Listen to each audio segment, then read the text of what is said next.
bahas fokusnya dari hubungan atau jejak hubungannya ya. Ini persis sama dengan kita Indonesia.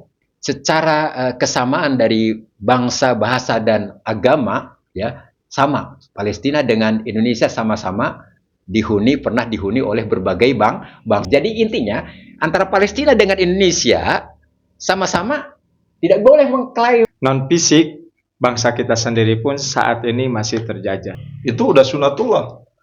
Ada yang benar, ada yang salah gitu. Tidak ada yang abu-abu.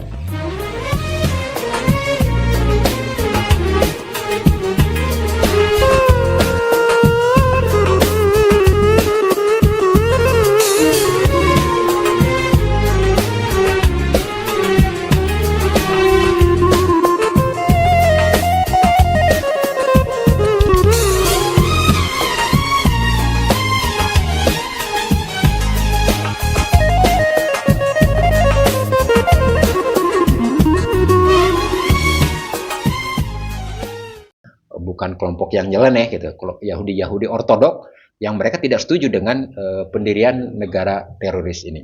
Baik, yang paling penting bulan dari pembahasan kita yang harus kita tampilkan, yang pertama tentu rasa empati ya.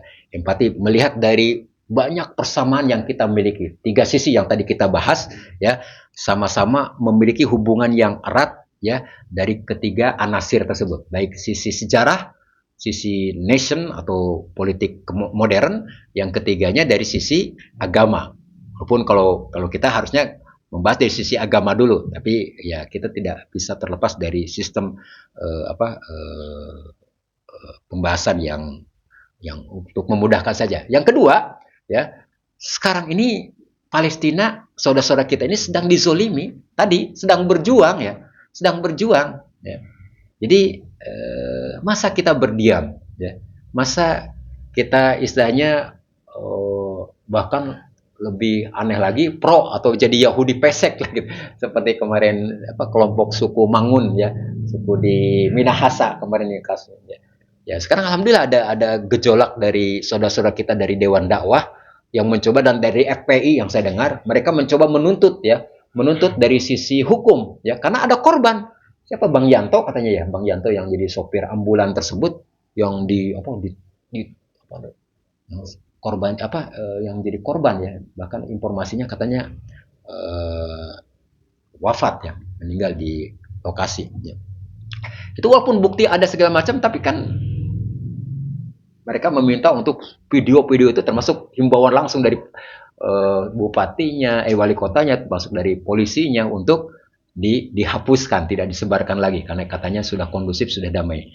Tapi kan hukum tidak bisa seperti itu, apalagi mereka jelas sekali ya mengatasnamakan semangat crusade ya, semangat perang salib yang coba dimunculkan. Karena orang-orang yang pro Yahudi di Indonesia atau di tempat-tempat yang lainnya yang pada hakikatnya mereka nggak ada hubungan dengan nasab, karena Yahudi ini nasab ya, ras, suku, gennya DNA-nya DNA Yahudi gitu ya, nggak ada, mereka DNA kita Melayu gitu ya, DNA Austronesia, DNA Indonesia, tapi keberpihakannya ini ya mereka saja bisa pro kepada Yahudi, kenapa kita tidak pro gitu ya kepada apalagi dari sisi akidah ya, dari segi agama mereka adalah saudara kita. Artinya secara kemanusiaan yang sering digembar-gemborkan oleh Menlu kita ya, secara kemanusiaan tentu kita tidak bisa melihat kezoliman atau mereka yang sedang tertindas atau sedang dijajah ya, kemudian kita bertanya ya, kamu agamanya apa ya? Nggak mungkin kan? Kamu akidahnya apa? Kamu mazhabnya apa? Nggak mungkin kan? Ya. Sama seperti kita melihat ada kejadian seseorang ditabrak ya, atau jatuh di jalan yang membutuhkan pertolongan. Nggak mungkin kayak kita tanya dulu ya, sebentar, KTP kamu Islam bukan? Ya, kamu NU bukan atau Persis bukan? Atau Wahabi ya ini ya.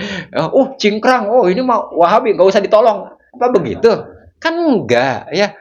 Sisi kemanusiaan, mereka ini Palestina sedang dizolimi. Mana empati kita? Nah, ini sikap yang harus kita munculkan. Ya, itu ya. Jadi prinsip yang pertama ini yang harus kita. Yang kedua, menahan lisan. Ya. Karena ini banyak ini fitnah yang muncul karena lisan kita tidak bisa ditahan. Padahal Rasulullah SAW sudah mengingatkan dalam peribahasa ya, salamatul insan fi hifzi lisan. Selamatnya seseorang itu dari menjaga lisannya. Ya. Kuf lisanaka, atau Rasulullah menyebutkan siapa yang ingin masuk surga hendaknya dia menahan lisannya dari menyakiti saudaranya. Man salimal muslim ya min lisanihi ya, dan seterusnya. Baik. Kenapa kita harus menahan lisan kita? Maksudnya dari pernyataan-pernyataan yang menzolimi. Karena ada beberapa faktor. Kita tidak bermukim di sana. Kita kaum muslimin di Indonesia yang mayoritas tidak mukim di sana.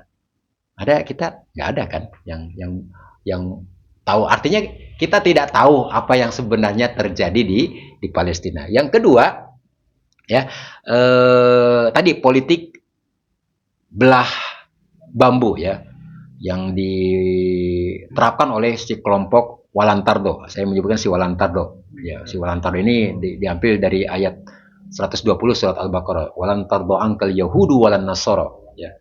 Nah, mereka ini tidak akan pernah ridho karena penjajah ini termasuk yang datang ke kita. Ya, mereka terus dengan semangat 3G ini. Ya. 3G, ya semangat 3G, bukan 3G ya sinyal, bukan juga 3G versi Gubernur Aher ya, Kang Aher. Karena versi Gubernur Kang Aher karena 3G itu Indonesia jangan sampai Jawa Barat jangan sampai atau harus bersih dari 3G katanya. Geol, gitek, goyang.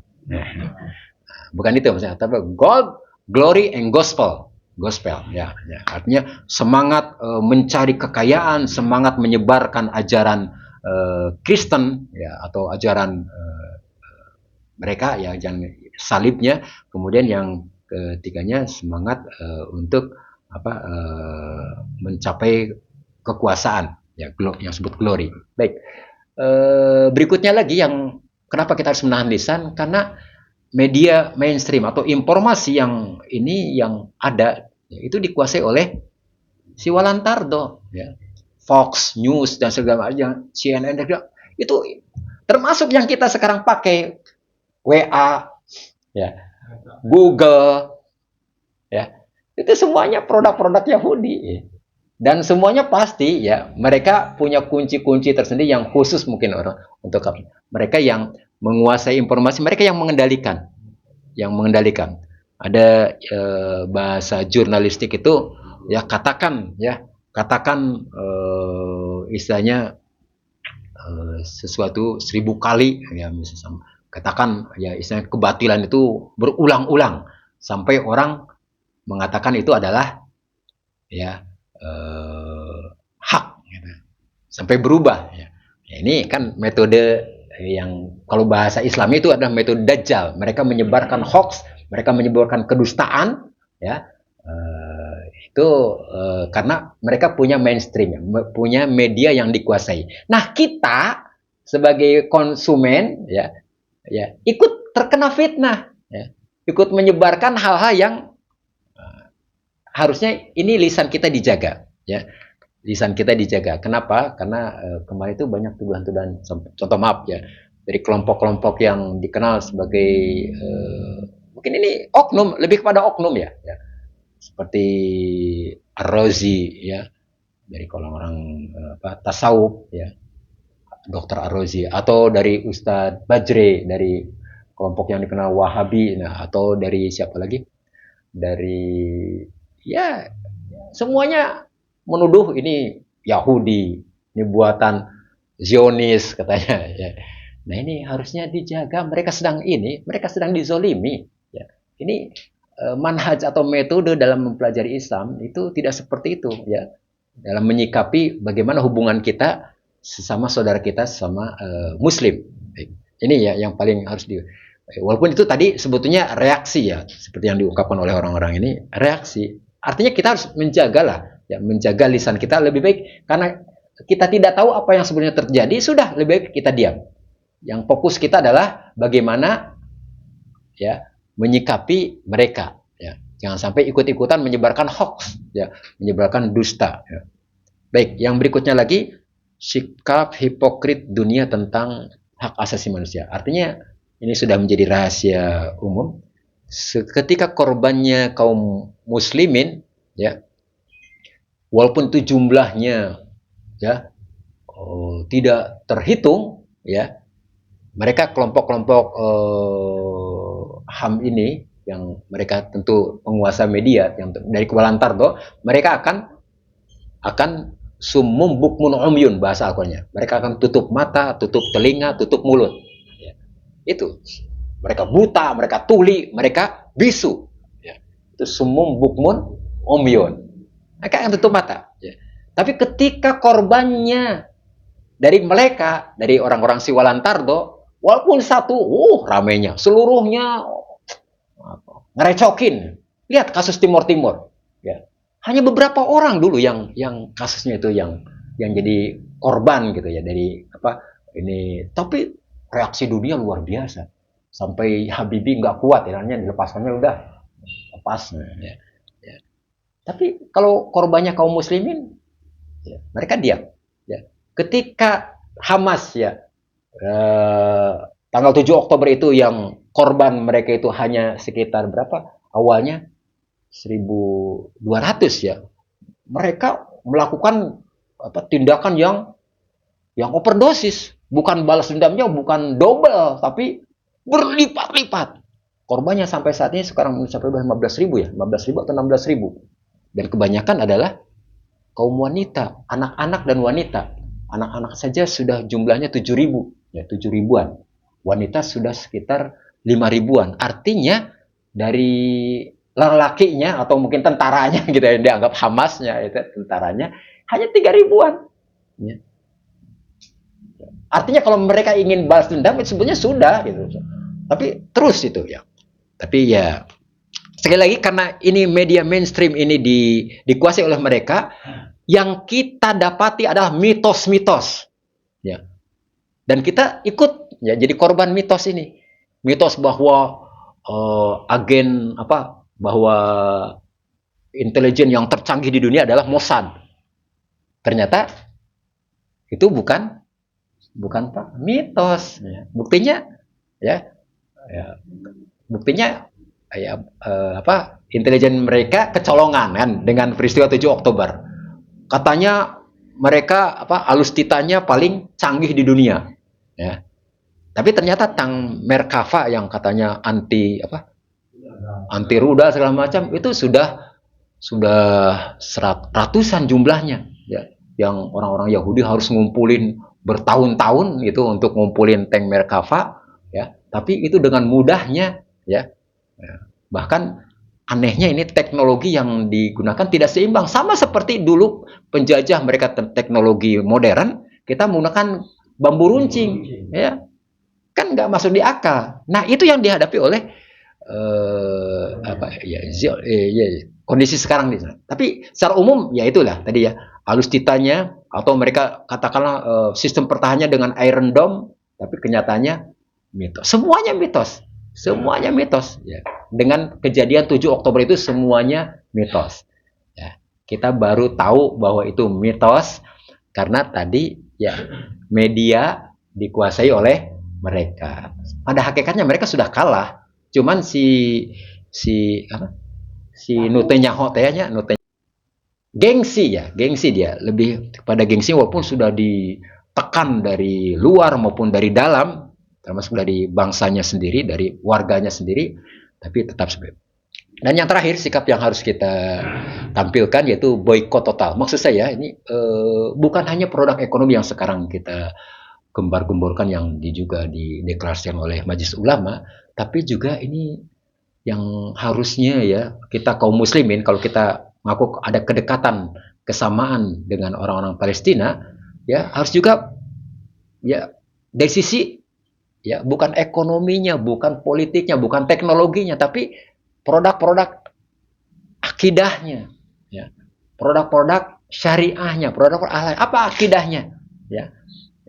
Keyakinan orang-orang Yahudi itu, ya, orang-orang Yahudi itu menganggap ya bahwa Tuhannya itu ya bisa dikalahkan atau Tuhan itu tidak mempunyai segala-galanya, tidak. Sementara akidah kita Islam, bahwa Islam itu berkeyakinan yang dikenal dengan tauhid asma wa sifat, bahwa Allah ya itu mempunyai nama dan sifat yang tidak tertandingi. Nama sifat yang sempurna yang tidak dimiliki oleh makhluknya, berbeda dengan makhluknya. Sementara keyakinan Yahudi ya menyamakan ya ada sisi-sisi kelemahan, bahkan mereka menyebutnya Yakub itu pernah mengalahkan, pernah berduel dengan Tuhan. Ya, ini kan akidah yang ini, termasuk akidah yang lainnya Uzair yang tidak favorit. Karena itu ajaran Al-Qur'an yang disembunyikan oleh mereka, ya. Atau mereka menyebut Ezra, ya. Wa qala Uzair ibnullah. Mereka mengatakan Uzair adalah Ezra, menurut mereka itu adalah anak son of God, ya, anak Tuhan. Nah, akidah-akidah seperti ini tanpa terasa ya dimasukkan ke dalam. Artinya sisi mungkin kita ada keyakinan yang lain, ya. Dalam ajaran Islam kan kita diperintahkan langsung berdoa kepada Allah. Ud'uni astajib lakum, berdoa langsung kepada Allah. Tapi ada akidah-akidah yang menyimpang. Maaf, ya, seperti tawasul, ya, atau tabaruk. Maksudnya tawasul yang menyimpang dari segi akidah, yaitu tawasul meminta atau berdoa dengan perantaraan yang makhluk yang sudah meninggal, yang tidak secara ini tidak punya kemampuan. Ke kuburan mbah, terong pewot, segala macam, ya. Nah, itu bahasanya katanya, ya apa bedanya dengan orang-orang akidahnya jahiliyah Quraisy, ya. Lihat dalam surat Az-Zumar, ya. Mana budum illa liqarribuna ilallahi zulfa. Kami tidak menyembahnya, ya. Tapi mereka tetap beribadah di depan Ka'bah, tapi harus didampingi oleh patung-patung berhala yang jumlahnya sejumlah hari dalam setahun. Ya. Kenapa? Karena zulfa. Mereka menganggap bahwa patung-patung berhala sebagai media mendekatkan. Kalau mereka langsung berdoa kepada Allah, tidak pede, terlalu banyak dosanya gitu. Jadi mereka menggunakan patung-patung yang dulunya ada orang-orang soleh, ya, supaya doanya cepat dikabul sebagai media. Nah, itu bahasa kitanya dimasukkan oleh orang-orang Yahudi sebagai tawasul yang tidak disadari oleh saudara-saudara kita. Datang ke orang-orang atau yang sudah meninggal, kuburan-kuburan. Nah, itu. Kalau tawasulnya kepada orang yang masih hidup, gak jadi masalah. Ke ustadz, ke pak kiai, ke orang tua, ya, ibu, mama, abi, umi, ustadz, pangdoakeunnya abi, hari masih hidup nggak jadi masalah, diperbolehkan gitu, ya. Tapi ini yang sudah meninggal gitu, itu akidah Yahudi. Hati-hati, ini secara akidah harus diboikot juga. Secara syariat contohnya apa yang merajalela? Riba ini produk Yahudi, ya. Dan keberhasilan Yahudi di mana-mana, termasuk tragedi Holocaust yang Nazi Hitler itu karena riba merajalela, ya. Sistem perbankan yang diciptakan oleh Yahudi, ya, atau ribawi gitu ya, itu ada produk Yahudi. Dan kita dengan teknologi ini, wah, punya KTP, jadikan modal pinjol, ya, pinjaman online. Nah, ini bahaya. Kartu kredit dan sebagainya semuanya sistem ribawi, ya, transaksi tangan. Ini tanpa kita sadari, harusnya itu juga diboikot. Bisa enggak kita memboikot seperti itu? Yang terakhir, yang tidak kalahnya, akhlak, ya. Akhlak Yahudi yang paling sering disebutkan dalam Al-Quran adalah khianat, ya. Kenapa Yahudi diusir dari Madinah oleh Rasulullah SAW? Karena mereka punya sifat khianat. Jadi kalau ada peristiwa yang sekarang, ya, sekarang ini sulh, atau bahasanya cooling down, damai, gencatan senjata, harusnya kaum muslim belajar di sejarah, jangan pernah dipercaya. Mereka akan berbuat, itu strategi mereka akan begitu lagi, ya. Awalnya kita sudah gede harapan, ya, dulu ada ungkapan dari siapa, dari Gelora itu siapa, Anies Mata. Nah, beberapa minggu sebelumnya dipublish di YouTube itu menyitir pendapat atau ramalannya Syekh Ahmad Yasin bahwa jangan-jangan kita akan menyaksikan, katanya, lenyapnya dua negara, yaitu Ukraina dan Israel ini, ya, Israel ini, Yahudi ini, ya, Israel ini, ya, negara Israel, ya. Kenapa? Karena Syekh Ahmad Yasin meramalkan dari sisi, katanya, belajar dari Al-Quran, bisyarah, ya. Al-Quran itu selalu menyebutkan kata kunci usia atau masa 40 tahun. Ya, lihat dalam surat Al-Ahqaf. Izbalaghu arba'ina sana. Ketika dia sampai pada usia 40 tahun. Ini selalu menjadi standar ukuran. 40 tahun. Kita lihat Yahudi, negara Yahudi ini muncul atau berdiri tahun berapa? 1948. Kalau tambah 40 berapa? 1988. 888 itu ya, mereka merayakan dengan lahirnya Mossad, lahirnya negara, merayakan lah kekuasaan mereka ya 40 tahun. Tapi di sisi lain bersamaan dengan mereka merayakan 40 tahun ya, negara Yahudi, lahir Hamas. Hamas itu tahun 88. Dan siklusnya 40 tahun. Sekarang artinya mereka sudah dewasa, orang-orang Yahudi sudah dewasa, matang, berpengalaman tahun 88. Sekarang justru Hamas yang matang.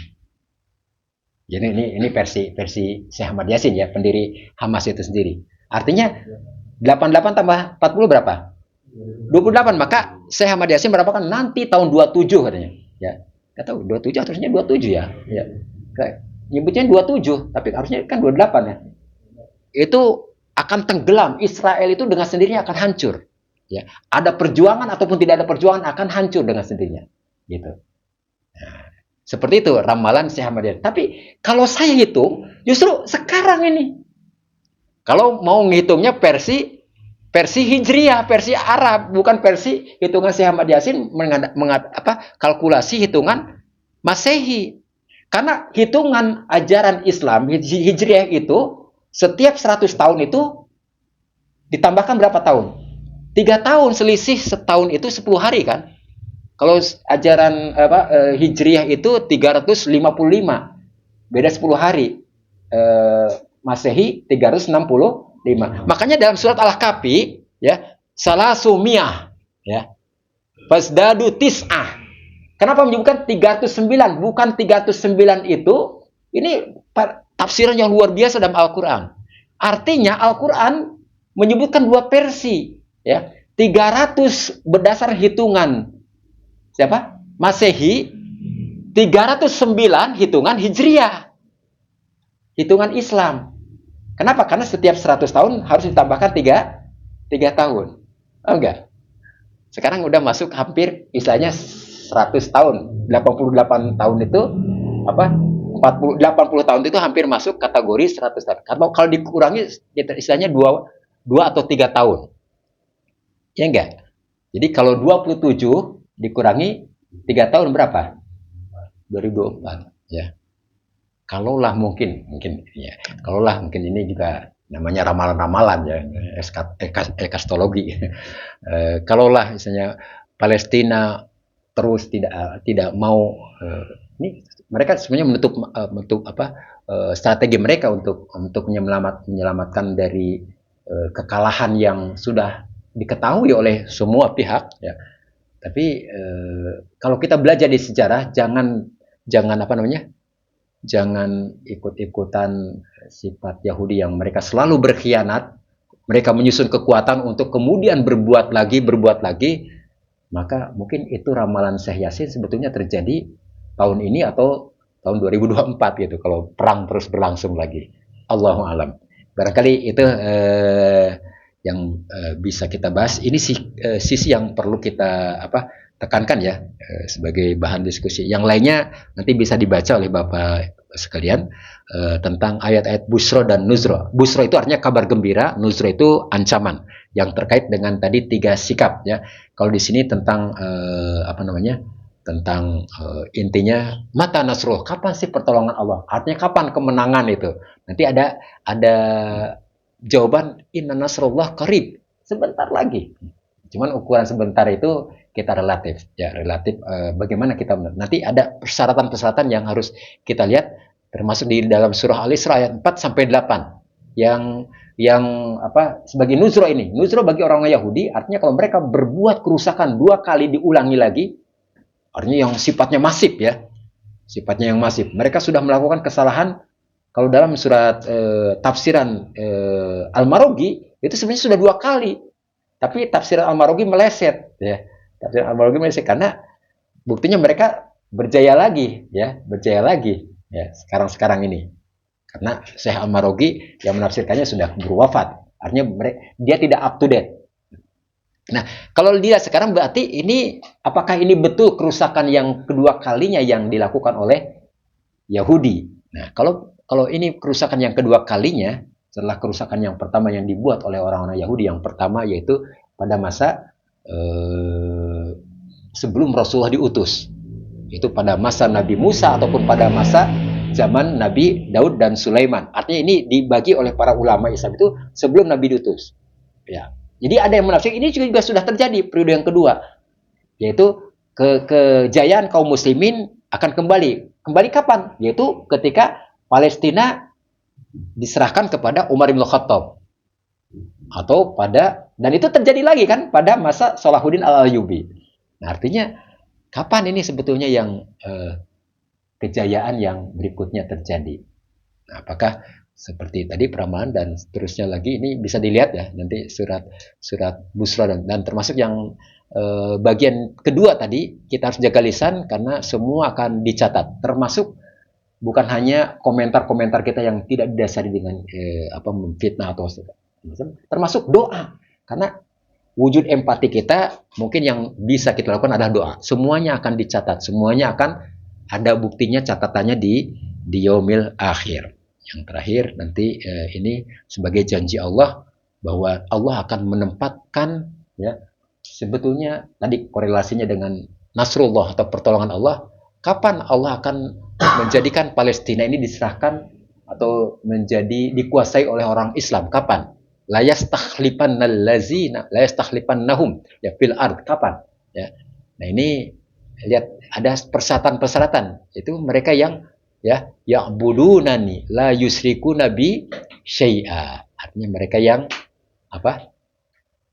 yang bukan hanya di awal nih, mereka yang secara agamanya kokoh, ya, tapi juga mereka melaksanakan amal ibadah dan bersih dari kesyirikan. Kita bercermin, ya, Palestina sudah bersih nggak dari kesyirikan? Insya Allah ya, mungkin ya. Tapi kalau di Indonesia kayaknya terlalu jauh, kesyirikan terlalu marak di Indonesia. Kita tidak dapat di Palestina makam-makam yang seperti di Indonesia, ya. Makam-makam ini di Indonesia luar biasa, ya. Jadi bisnis, ya, luar biasa. Ya, maka tur-tur travel ini selalu arahnya kepada makam-makam yang dianggap berbau Islam, berbau wali-wali dan sebagainya. Nah, ini unsur-unsur yang maksudnya syirik ini nggak mungkin terlalu pede. Kalau tadi saya sebutkan dai yang selalu dikaitkan dengan dai akhir zaman, ya, bahwa nanti, ya, tentara akhir zaman itu akan muncul dari Indonesia. Kayaknya terlalu pede karena dengan simbol merah putihnya itu, ya, karena merah putihnya terlalu pede. Mungkin dari timur yang lainnya, wallahualam. Tapi kalau itu doa harapan nggak ada salahnya. Syaratnya apa? Bersih dari syirik, akidah kita harus lurus, ya.